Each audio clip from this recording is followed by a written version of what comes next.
It appears out of the dawn of time.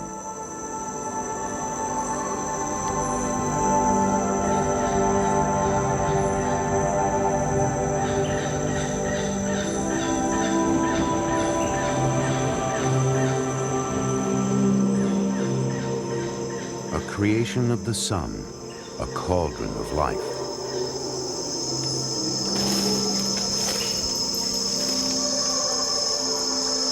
This is the tropical forest, nature at her most extravagant.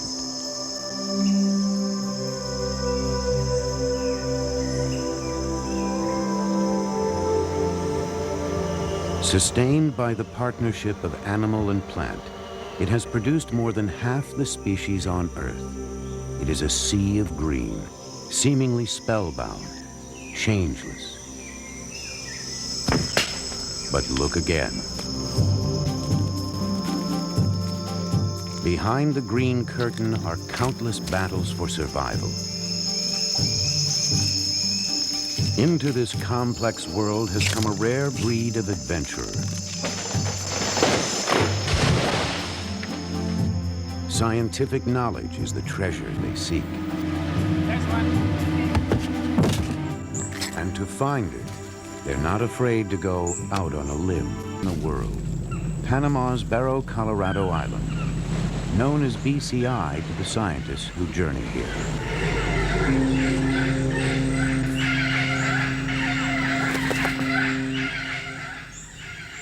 A protected realm in the middle of the Panama Canal, BCI is home to the Smithsonian's Tropical Research Institute. Scientists come to this island from all over the globe to unravel the mysteries of life in the tropical forest. It is an adventure beyond the reach of one person or one lifetime. BCI is a very special place. For me, just because the more I come here, the more familiar I get with the island. It's just home, it's comfortable, it's exciting.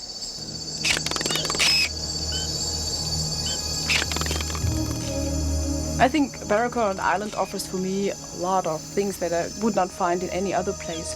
It's a really highly diverse forest.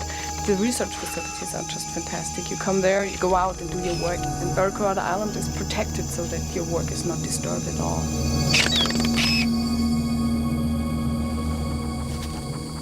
I discover things. In the tropics, you may be a person who's discovered something that not a single human being in the history of the world has bothered to notice.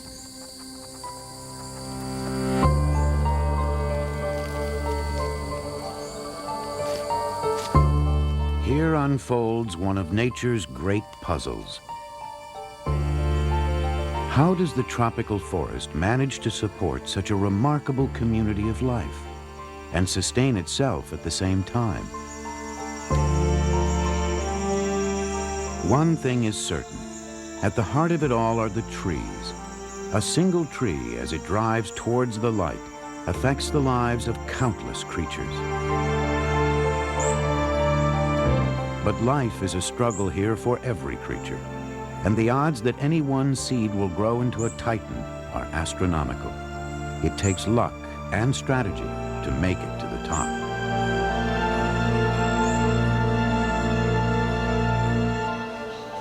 For people, getting to the top always requires some special precautions.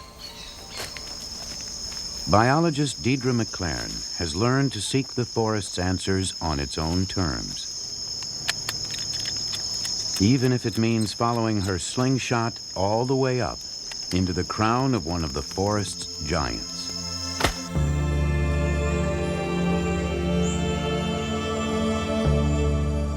This is Dipteryx, one of the great ones. It rises head and shoulders above the ocean of leaves around it, more than 100 feet tall. From its majestic flowers will come fruit, and from the fruit, perhaps an offspring. It will survive to take the place of its parent among a procession of giants. Climbing has taught Deirdre to respect trees as individuals. Since I've started climbing, I like Dipteryx because It's a beautiful tree. It's emergent. It comes above all the rest of the trees. They often have great views. And the wood is really hard and solid. I feel safe climbing a dipteryx. You know, the chainsaws won't cut down a dipteryx.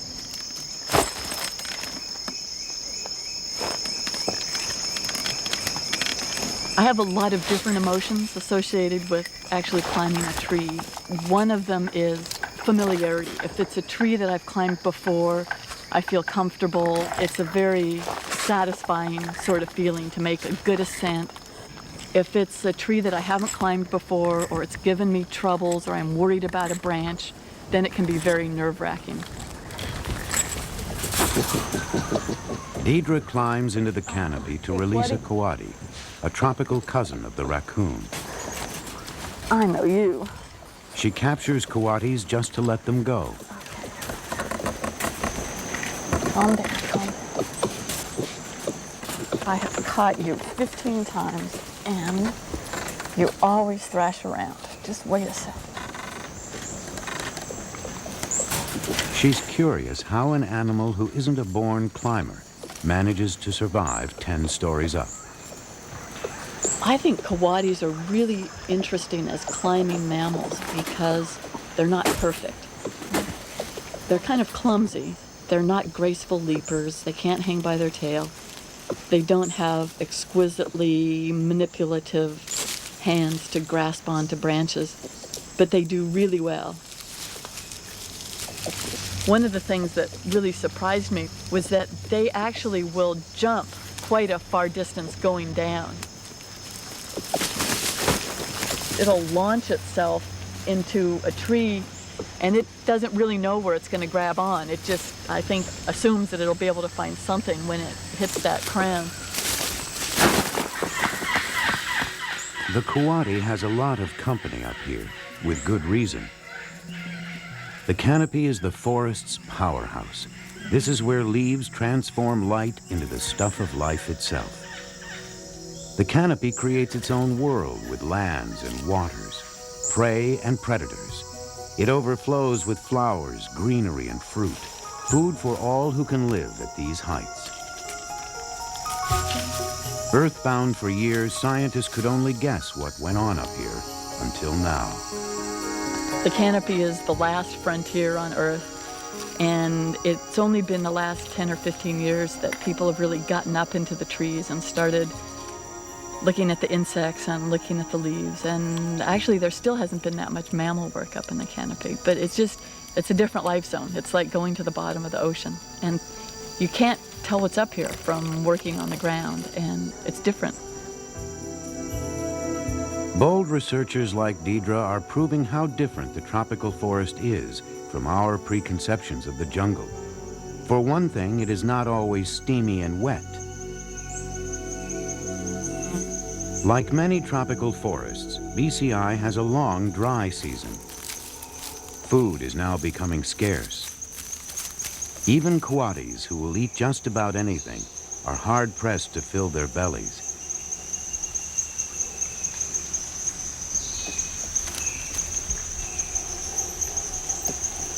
They gather under the majestic dipteryx waiting. Now, when they need it most, the tree will bear its fruit. For dipteryx, this is the beginning of the long struggle to reproduce.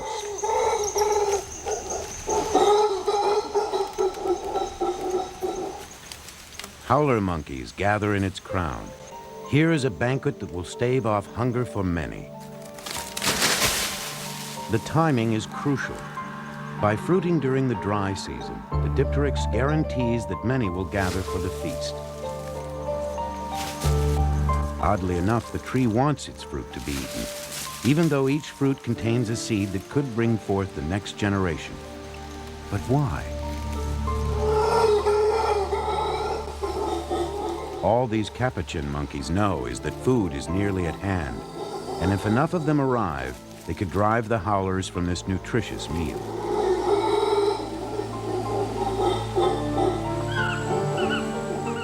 What scientists have discovered is the fruit is actually an expensive bribe. If animals take it, they may carry the seed locked inside far from the parent tree. The further away the seed gets, the better its chance of surviving. With ripening fruit all around them, the canopy animals can now afford to be finicky eaters.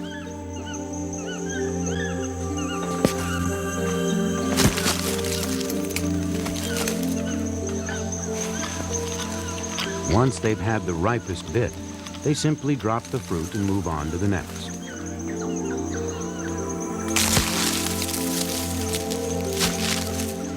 But this rain of half-eaten fruit is of no help to the tree in its quest to reproduce. Its seedlings have little luck of thriving here in the shadow of the parent's crown. Still, for the animals waiting below, it's manna from heaven.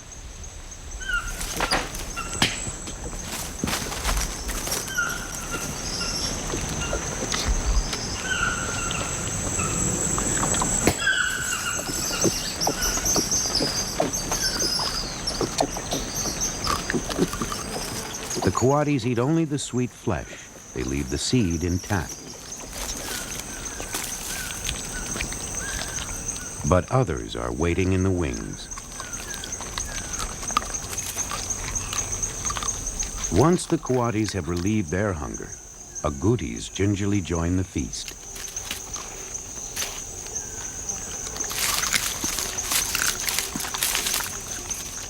Agoutis are rodents. They have teeth and jaws designed to gnaw right through the tough shell and devour the seed within. Squirrels, too, relish the giant seeds.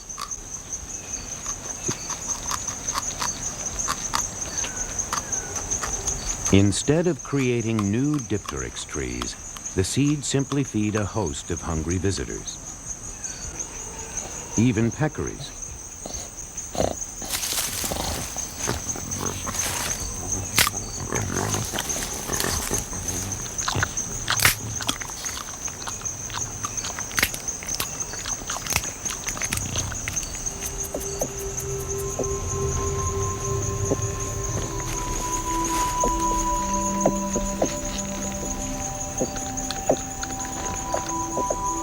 Satiated, the coatis settle into some mutual grooming.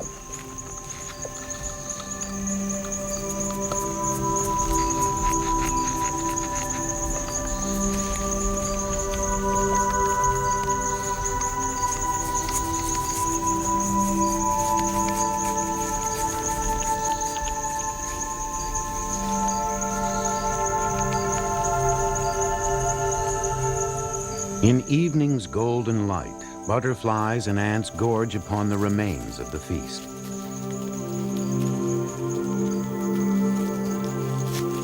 It's been a good day for all the animals, but bad for the lordly dipteryx. Its potential offspring lie where they would have fallen anyway. Nothing has carried them away.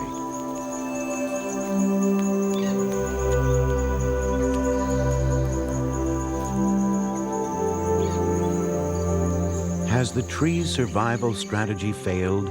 Is the next generation lost? Is there no help under the sun for the dipteryx?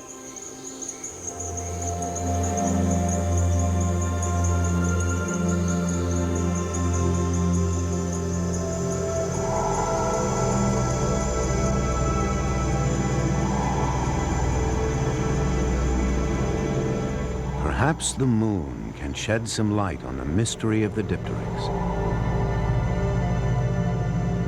Tropical nights weave their own magic and unveil a whole new cast of characters.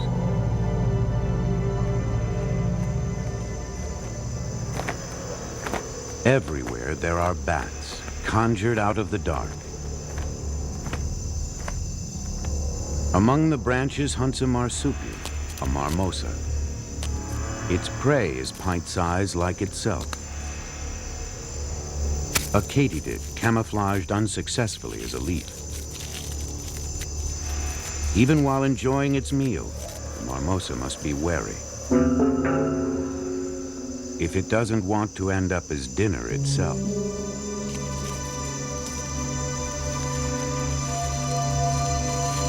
Dipteryx seeds make a nutritious meal for a spiny rat, but a dangerous one as well.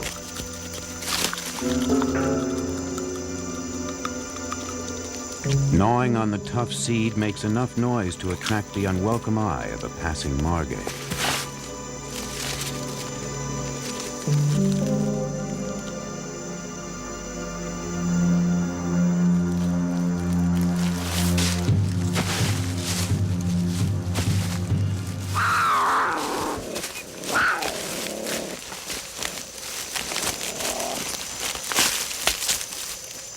The tiny forest cat enjoys its meal until disturbed by yet another denizen of the dark. Only at night does Elizabeth Calco venture out on her own quest. The Barrow, Colorado island she knows is very different from the one most people see. The night is a totally different world from the daytime. You're just exposed to a wonderful orchestra of different sounds, of many insects and frogs. Then you see the stars through the canopy, and this is just an incredible atmosphere. And occasionally there are bats fluttering by and even touching you with their wings. The night holds no fear for Elizabeth. She is in her element, and bats are her passion. She hangs nets of fine mesh over small streams, fishing for bats. She believes bats are the unsung heroes of the night, vital to the survival of dipteryx and many other tropical giants. That's a short-tailed fruit bat, and although they are relatively easy to get out of the mist nets, one really has to be careful about their sharp teeth. Bats rely on forest trees for food and shelter. Picking your way through. But they'll repay their hosts as they make their nightly rounds. Legs are free. Whoops, don't bite me. Be nice. All right. I don't think that bats are really ugly. I think that the misconception that bats are ugly comes from our very limited knowledge about bats. Most of the bats have very, very pretty faces, and especially here we find bats with beautiful facial stripes and colored ears, and they actually have large eyes and don't look ugly at all. But a bat is much more than just a pretty face. Sometimes when I set mist nets and bats fly in, they bring a fruit with them and drop them in the mist net, and so I can tell what kind of bat has taken what kind of fruit. Oh, I know what this bat had for dinner. Let's get it out of the mist net here. This is a fruit of the dipteryx. And the bat had carried the fruit in its mouth when it was hitting the mist net.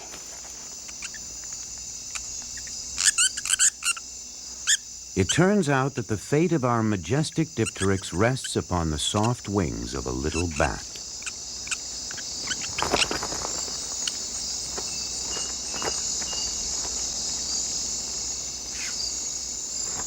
Drawn by the scent of ripe fruit, amphibious bats hover over the tree's canopy.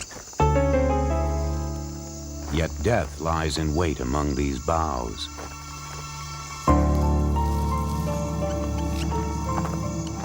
Luckily, the bat's ability to see in the dark using sound not only pinpoints the fruit, it warns it of a hidden boa.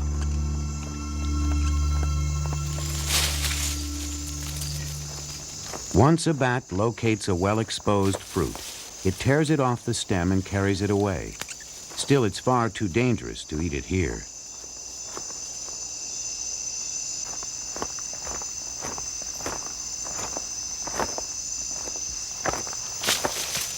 Only when it arrives at a safe roost, usually tucked under the fronds of a palm tree, does it stop to eat.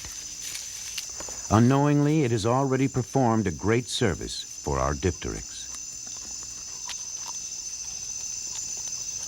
The bat has carried the fruit away from the dipteryx, beyond the reach of any diseases or parasites that may plague the parent tree.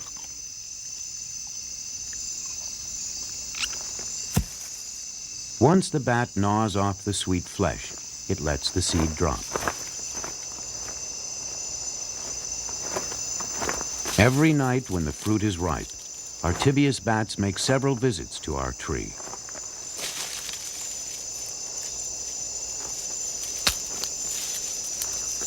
And each time they return to the safety of the same feeding roost, to enjoy their meal.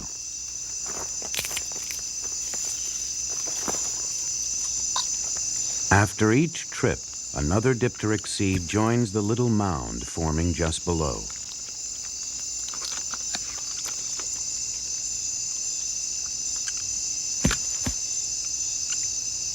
Curiously enough, in this heap of discards lies the tree's best hope for a successor.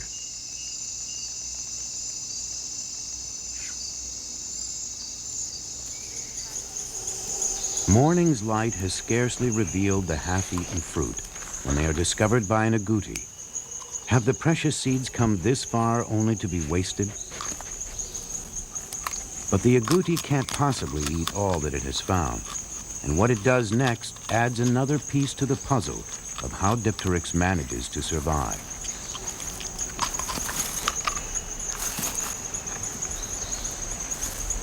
With the dry season continuing, the agouti stashes the remaining seeds for the hard times to come. Much like a squirrel buries a nut, it carefully hides them, one by one. Yet there will always be some it doesn't need or simply forgets.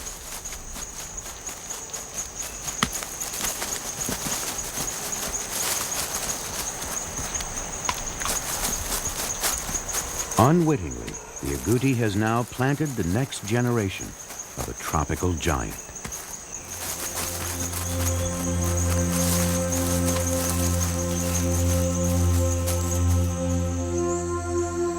As the dry season on the island gets worse, many canopy trees actually shed their leaves in a tropical version of autumn.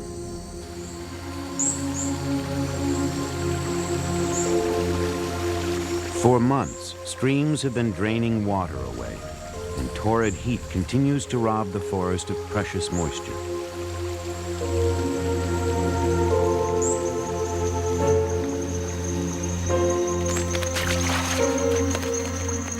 The remaining water collects in ever-shrinking pools.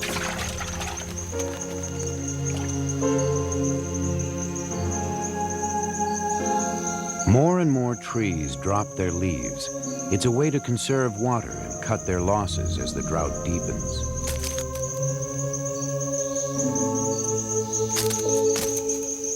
As always in the forest, there's an animal that's found a way to take advantage of every situation.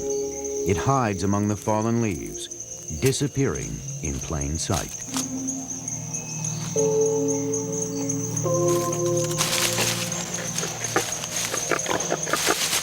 A caterpillar masquerading as a dead leaf.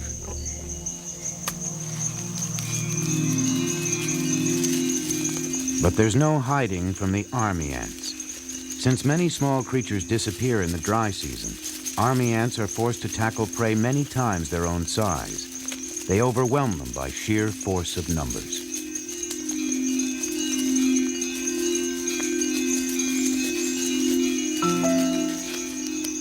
Tree hoppers suck the remaining sap out of plants, but they're also under attack. A mother defends her brood from a wasp trying to steal one of her larvae for food.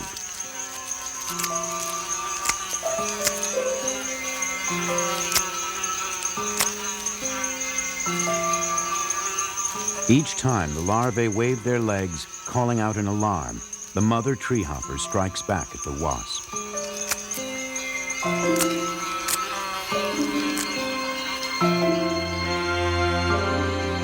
By April, the dry season has turned cruel. Famine is only just kept at bay. The buds from the balsa tree are eaten before they can ever bloom. The whole forest seems to hold its breath, waiting for the rain.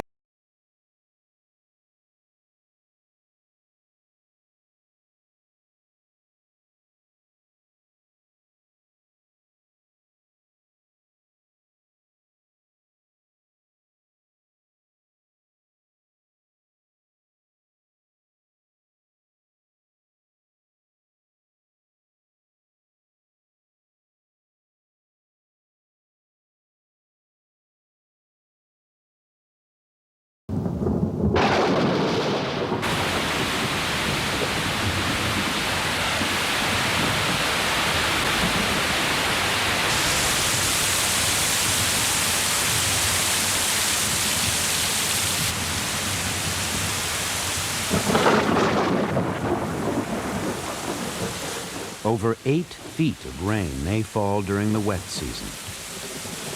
The first good drenching triggers an avalanche of change.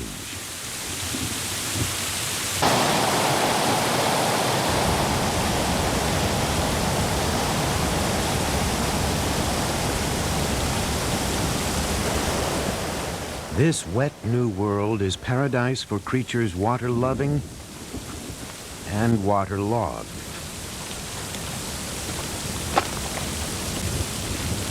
Stan Rand, renowned frogman, is used to working in a deluge, but it does have its drawbacks.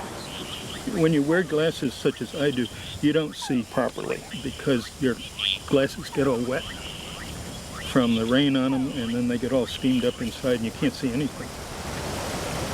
Luckily, sight is not the primary sense Stan uses in his work. To truly enter the frog's world, he must wait until dark and find his way through a landscape of sound. What you hear are the voices of all these frogs, and on a good night there can be 14, 15, 17 different kinds of frogs, all calling at the same time, all audible from the same place. There for that big snake. Only the males call, each in search of a mate. To be heard and recognized above all this amorous bedlam is a challenge. Challenging, too, for Stan and his students. Oh, there's Phospholimus calling. Do you hear the leptodactylus, pentadactylus?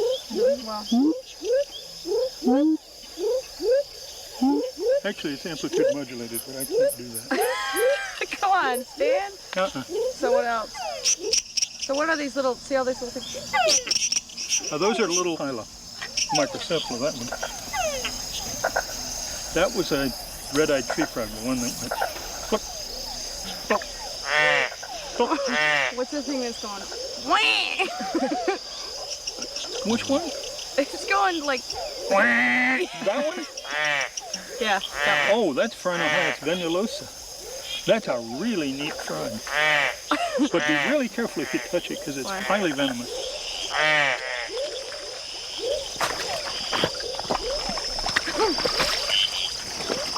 This is a young male pentadactylus. Like all frogs, they eat live food.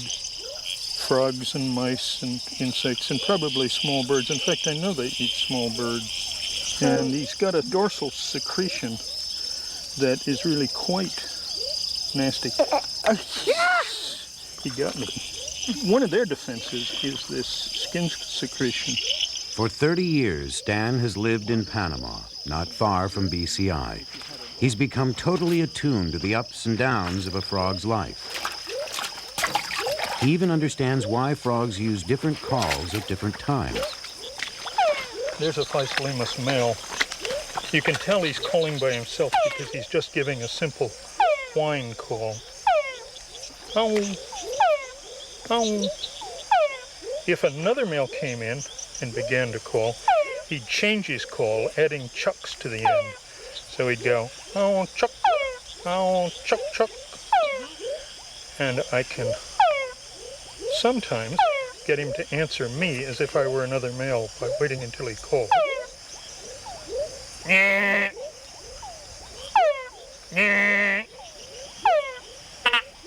See, he went from going, oh, to, oh, chuck, oh, chuck.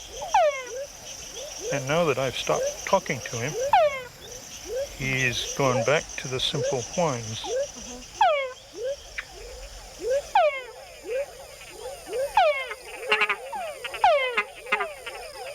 Male frogs make the added chuck sound to attract females. The females can tell from the pitch which male is the biggest and strongest. But male frogs have to think twice about sounding off, because females aren't the only ones out there listening to the chucks. Predators are too. So any male frog that wants to mate must gamble with his life.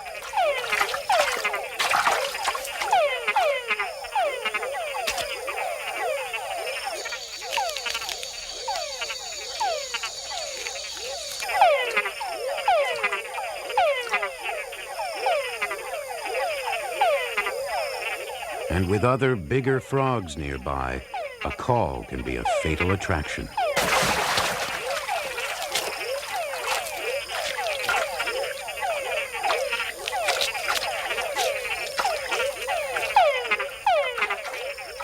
But for those who survive long enough to mate, it's a gamble well worth taking. The male locks onto the female in a mating embrace. As he fertilizes the eggs, he whips the fluid released with the eggs into a meringue-like nest of bubbles.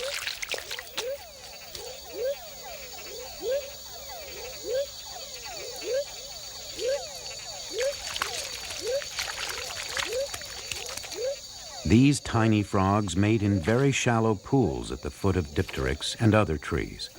The bubbles help keep the eggs moist and full of oxygen, and beyond the reach of aquatic predators.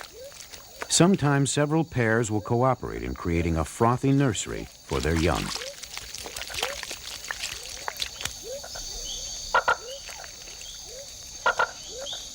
Red-eyed tree frogs protect their brood differently. They live high in the canopy, more at home on dipteryx's spreading branches than in a pond. They come down only when it's time to mate. Then they must get their young close to water.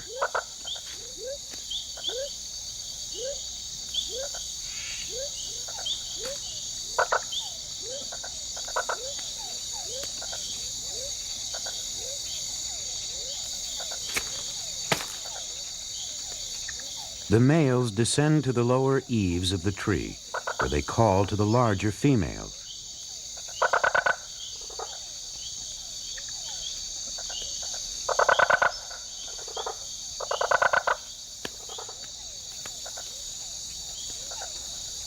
After mounting the female, the male hangs on tight.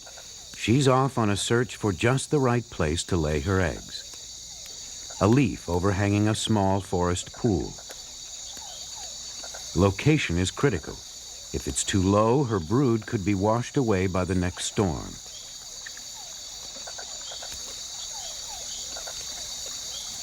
Sometimes the eggs are laid as high as 30 feet up.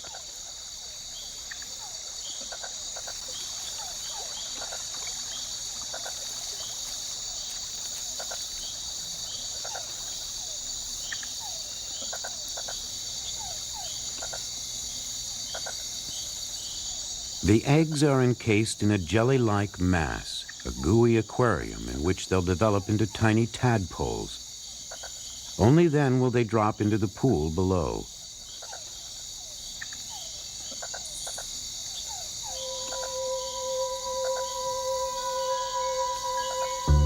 The young frogs rush to develop, and none too soon. A vine snake, 3 feet of elegant death.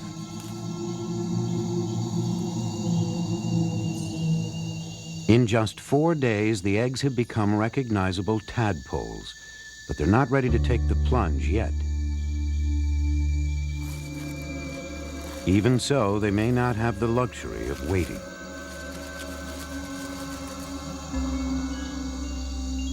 At this stage, the tadpoles can hatch, but in just a few more days, their tails will be much longer, allowing them to swim better. And once they're in the pond, they'll need to be good swimmers. Fish will find the premature tadpoles easy pickings.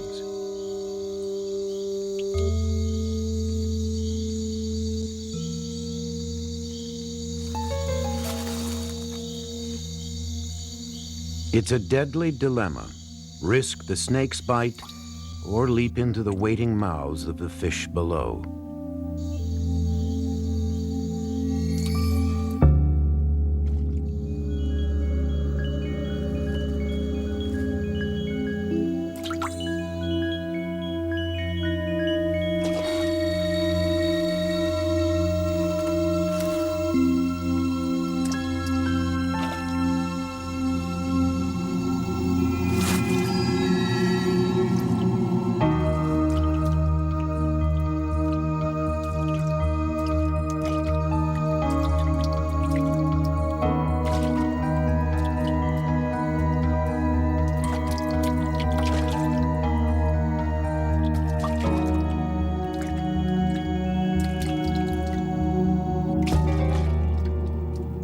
As if the fish weren't enough, the tadpoles must contend with this monster in miniature. A dragonfly nymph, a youngster itself, is one of the fiercest creatures in this realm.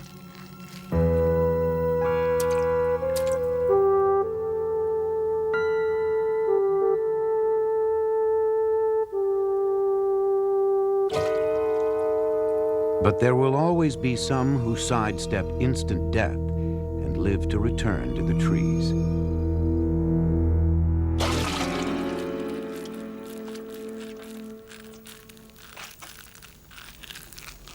Despite all appearances to the contrary, even the dragonfly nymph will be transformed someday soon and take to the tropical air.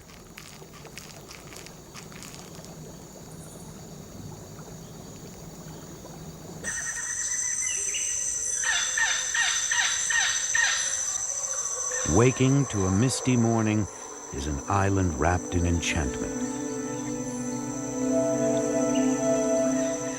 The rains have cast their spell, and in the soil the seeds of our dipteryx await a rebirth. But before that can happen, the forest must change once more.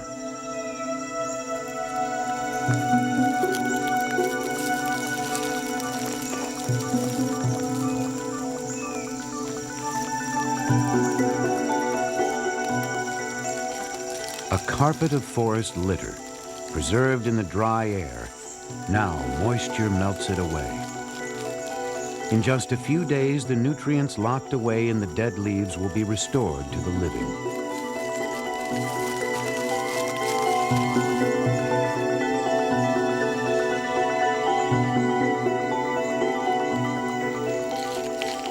Fungi and molds course over the withered remains.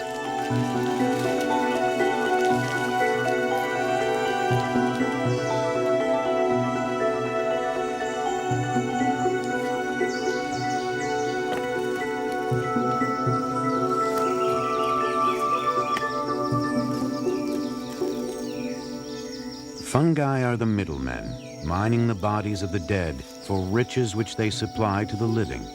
Here, everything is recycled as a new generation rises from the moist earth.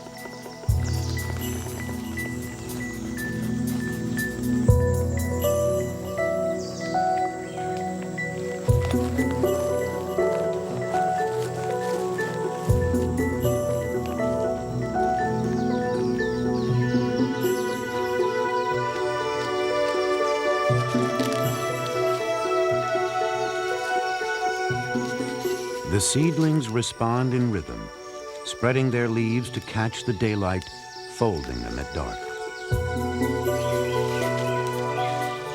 Young vines grope for support. They've traded strength for length and need help to climb towards the sky.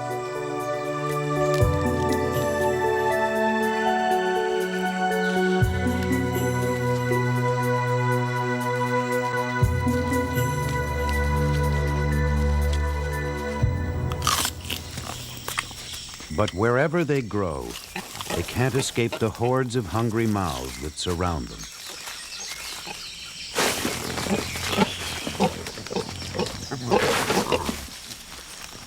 To protect themselves from being eaten, many tropical plants lace their foliage with poisons.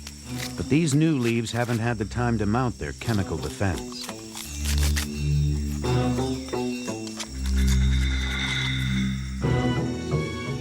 Yet in the tropics, poison to one is a treat for another. There's always some insect that can find an antidote to a plant's toxins, and from then on, it will be the only one they eat.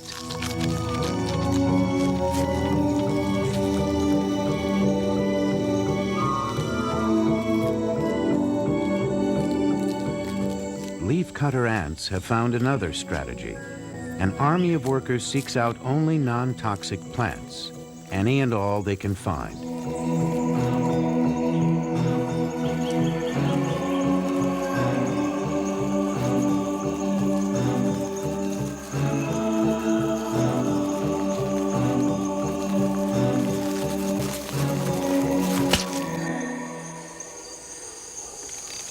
All herbivores are living recycling plants. They absorb just a small fraction of what they eat. The rest they return as manure, rich fertilizer that feeds the growth of the forest. Unless it gets hijacked by a pair of industrious dung beetles. A monkey dropping is a mother lode for the dung beetles, who fashion it into a ball, a combination pantry and nursery for their young.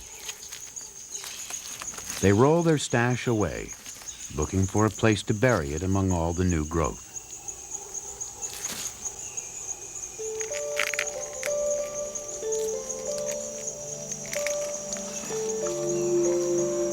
A baby dipteryx enters this complex and competitive world. It started life as a tiny flower in the canopy, where it was pollinated and ripened into a fruit. It was carried away in the claws of a bat who ate its flesh and discarded the seed. It was buried alive by an agouti and has lain in wait for the rains for months. Now its time has come.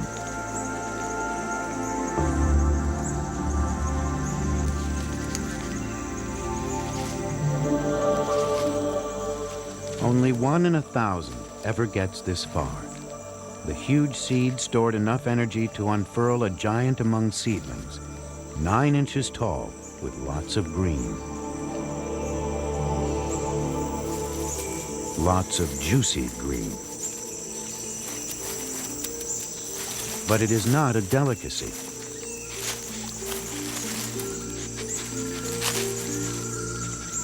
Not even a food of first choice. But when other juicy edibles become scarce, baby dipteryx does end up on the menu.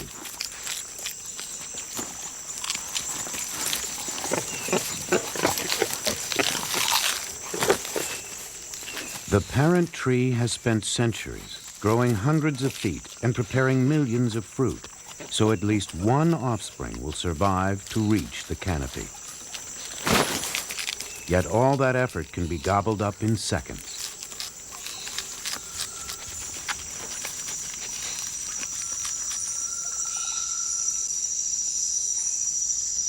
It will never survive being stripped bare, and even those who remain intact need luck to prevail.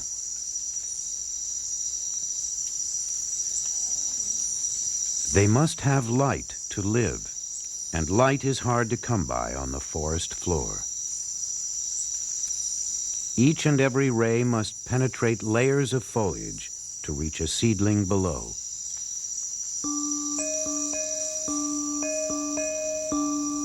Animals can search out light, but the seedlings, rooted in place, must wait for the sun. They make do with sun specks that flicker over the forest floor, illuminating them for just minutes each day.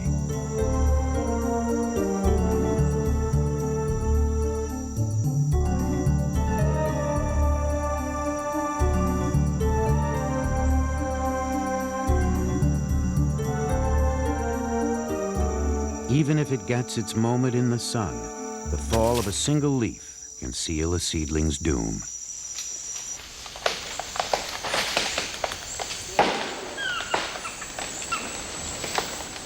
A new day in the forest sometimes brings disaster.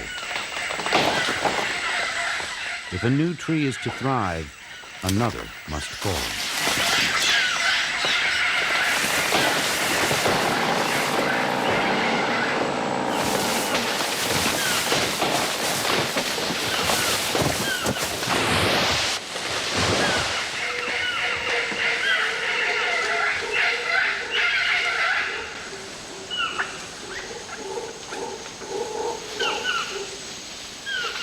For the plants that have struggled to survive in its shadow, perhaps for decades, this is a reprieve from a dark prison. A light gap has been torn in the fabric of the canopy. It has been centuries since this spot saw broad daylight. For seedlings starved for the sun, it is a chance to grow and flourish.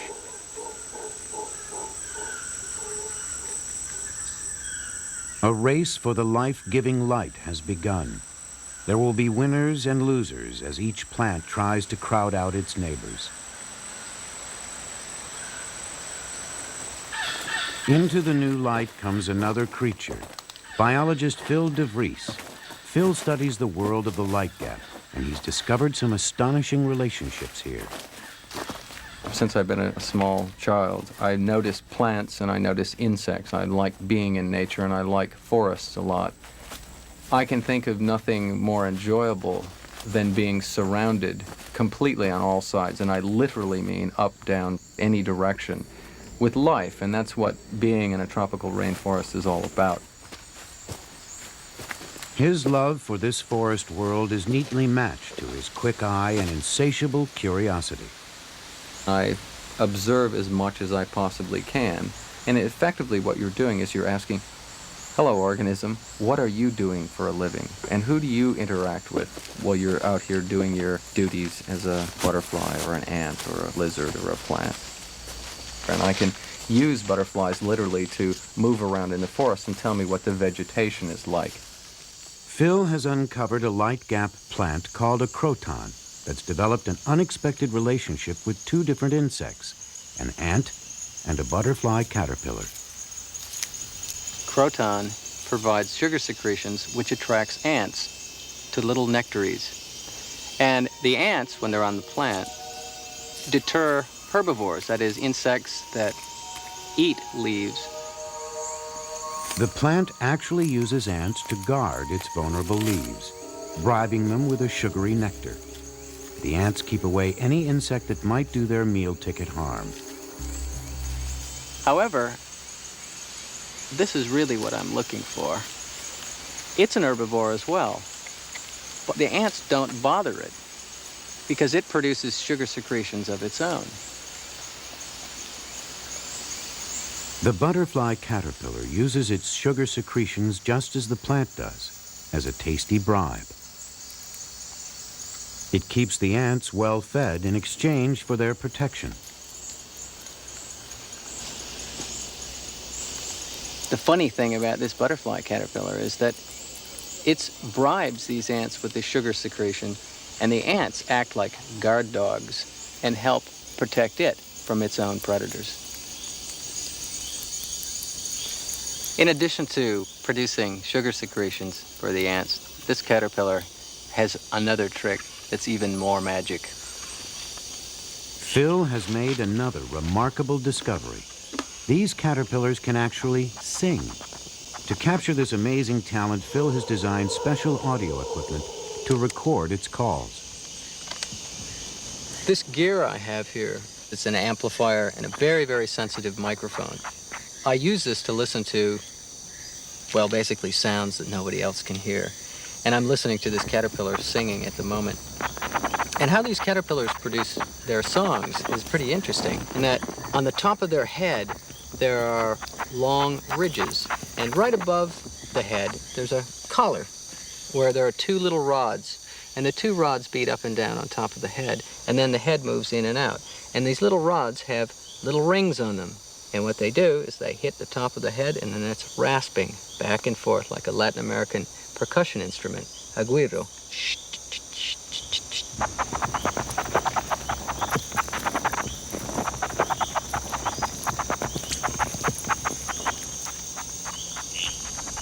I think it's fair to say, without gloating too much, I have the world's largest collection of caterpillar calls.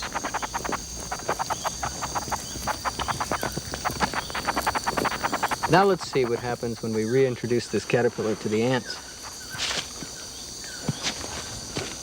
Upon its return, the caterpillar puts its musical ability to another surprising use, mimicking the calls of ants. The ants respond as we would if we heard a cry for help. They rush over immediately, and help is always welcome. Danger is never far away.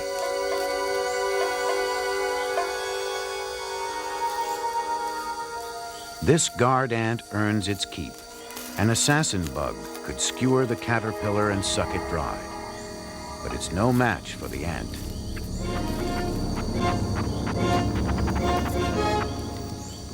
The parasitic wasp fares no better.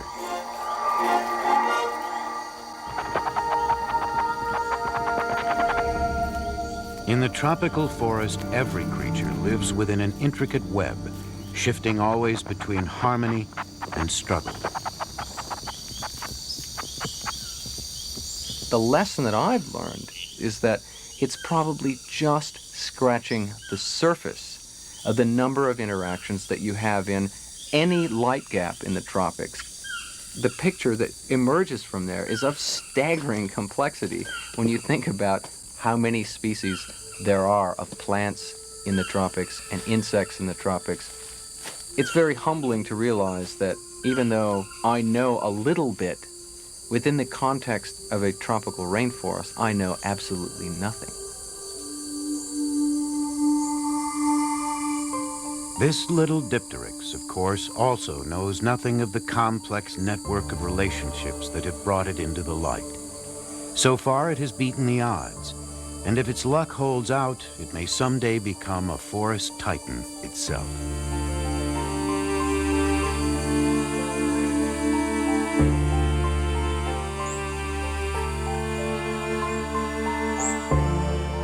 Dipteryx, large and small, is at the heart of a glorious pattern of forest life. Unveiling this grand design remains the quest of the scientists of Barrow, Colorado Island. A labor of love and a journey of many lifetimes. Perhaps centuries from now, the forest will still be here, and scientists will still be working in its green depths, when our tiny seedling finally takes its place among giants.